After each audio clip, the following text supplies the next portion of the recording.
So with regard to that footage which had been circulating in social media, uh, we have taken cognizance of it. We have registered a sumoto case under relevant sections of the POCSO Act.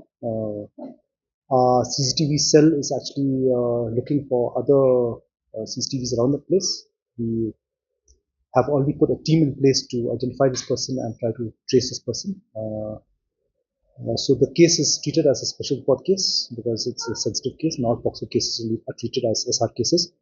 I would request anybody who actually can identify him to call our police control or call 112. They don't have to disclose their identity to give us any inkling or clue on the identity of this person that we can map the person and bring the case to its logical conclusion.